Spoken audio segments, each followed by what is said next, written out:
In the bustling city of Gulu, there lived Abe, a young woman in her mid-20s. She was known throughout Gulu for her beauty, intelligence, and compassionate nature. She had always dreamed of a life filled with love and happiness. Her parents, however, were traditionalists who believed in marrying within their clan to maintain their customs and heritage. Toko, a handsome and charming man, came from a neighboring village. He was known for his enigmatic presence and was considered a desirable match by many. Abe and Toko met during a village festival, a grand event where music filled the air and the aroma of delicious food wafted through the streets. Toko was captivated by Abe's grace and beauty, while Abe was drawn to Toko's mysterious aura. Do you think love can truly overcome the obstacles our families place between us? Abe asked. Don't worry, Abe. We'll make our happiness here. Our love is strong enough to conquer any tradition, Toko assured. Their love blossomed quickly, despite the disapproval of Abe's parents due to the difference in their clans. They would meet secretly, away from prying eyes. Abe's father always told her that she should not trust Toko's clan, as their ways were different from theirs, and such unions were forbidden. Father, he's different from anyone I've ever met. Why can't love be enough? Abe always said. The more they met, the deeper their bond grew. Every moment we spend together makes me believe in a future where our love isn't forbidden by old customs, Abe said. I promise you, Abe, we will find a way to be together. Our love will defy all odds.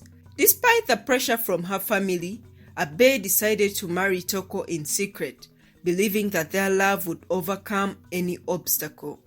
They exchanged vows under the moonlit sky, pledging their hearts to each other, intertwined in defiance of the traditions that sought to keep them apart. However, Toko set a condition that troubled Abe. He promised to introduce her to his family only if she bore him a child, as it would be the only way to gain their approval. This condition weighed heavily on Abe, who longed for acceptance and unity with her husband's family. The condition created a silent tension between them. Abe's desire to be accepted by Toko's family grew stronger, but wondered why they could only accept her after birthing a child. Abe's family noticed the strain in her, often urging her to reconsider her decision of marrying Toko. Abe's mother advised her, Abe, my daughter, a marriage built on conditions is bound to falter. You deserve to be loved unconditionally. Mother, I believe in Toko's love. Besides, giving birth is part of marriage. So what's the big deal? Abe replied, defending. Years passed, and Abe and Toko faced numerous challenges in their quest to have a child. Despite their efforts, Abe struggled to conceive. They sought medical help and underwent several IVF treatments, but each attempt ended up in disappointment. Their struggles took a toll on their relationship. Abe felt the pressure mounting, not just from Toko, but also from the silent expectations of his unseen family.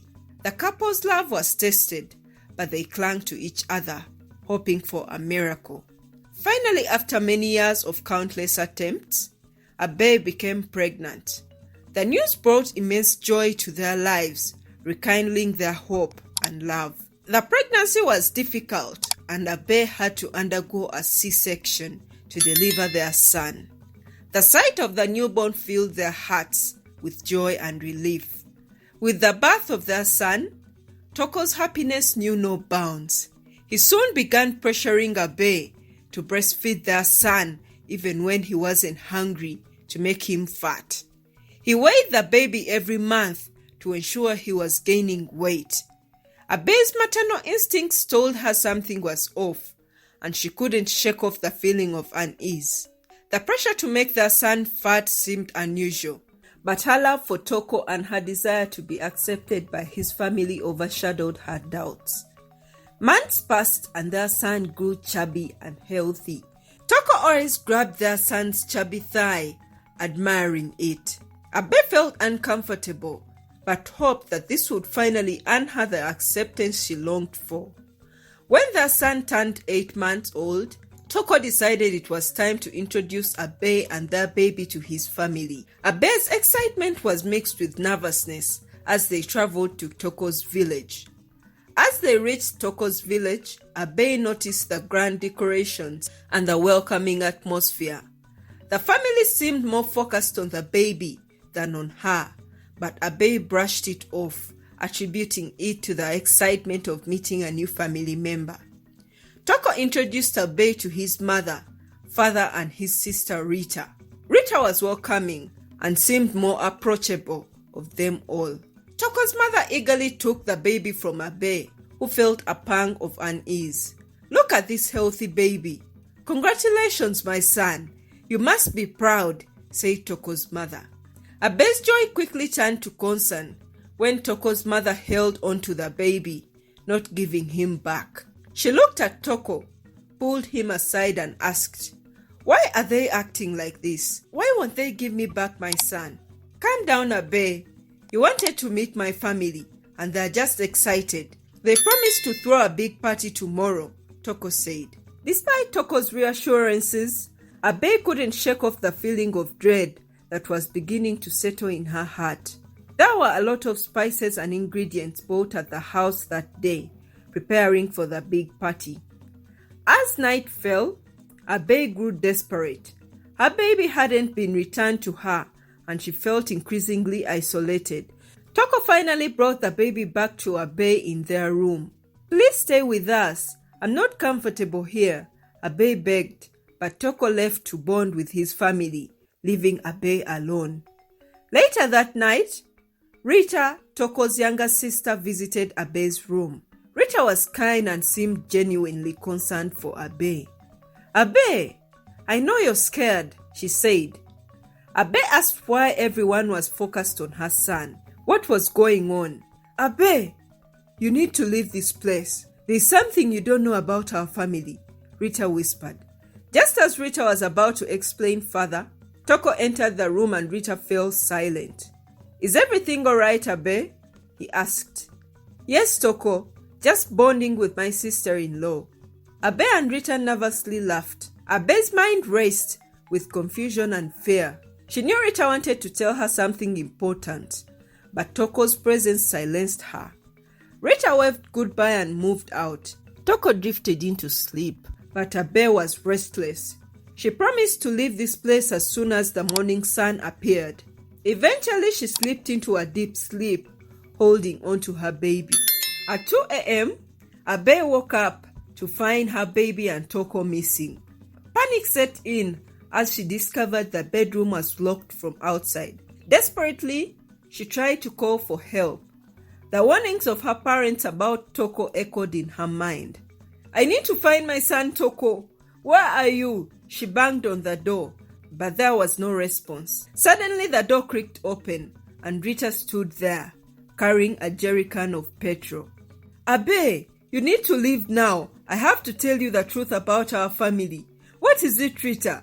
Where is my son?" "We eat firstborns, Abe." Abe was shocked. "What?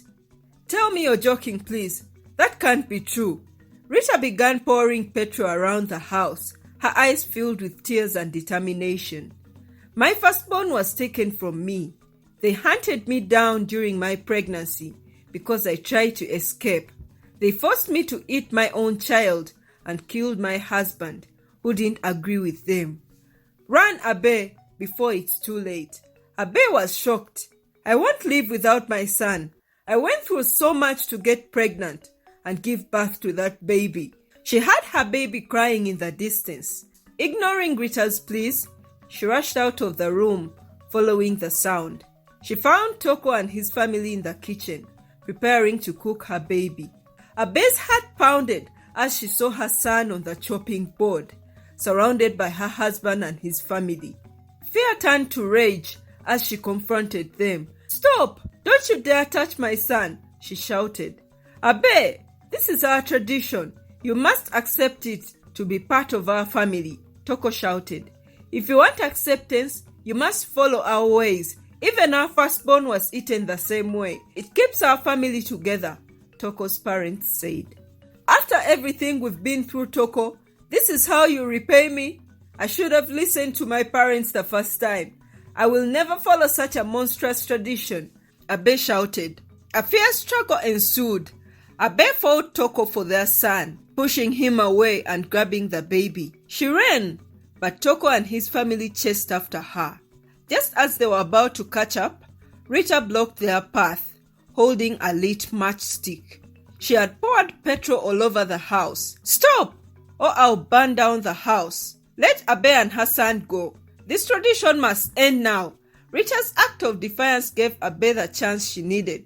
She ran out of the house clutching her baby tightly. As Abe fled, Rita dropped the matchstick, setting the house ablaze. The explosion rocked the village, and the house was engulfed in flames, taking Toko and his family with it.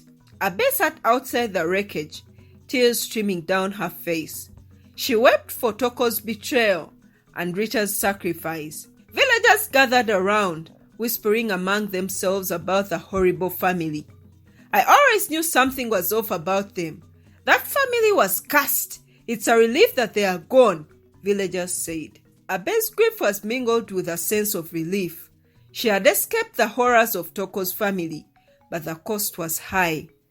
Abe returned to her parents' house, a place she had once left behind for love. Her parents welcomed her back with open arms, relieved to have their daughter and grandchild safe. Abe's story became a cautionary tale, a reminder of the dark secrets that some traditions hide. She raised her son with love and care, vowing to never ever marry again. Abe's strength inspired many, showing that even in the face of unimaginable horrors, love and courage could prevail. The end. So what do you think of this story, guys? If you like this story, please give a thumbs up to this video. Don't forget to subscribe to my channel and hit the bell icon so that you're notified every time I post new videos. Stay tuned for the next video, guys. Thank you for watching.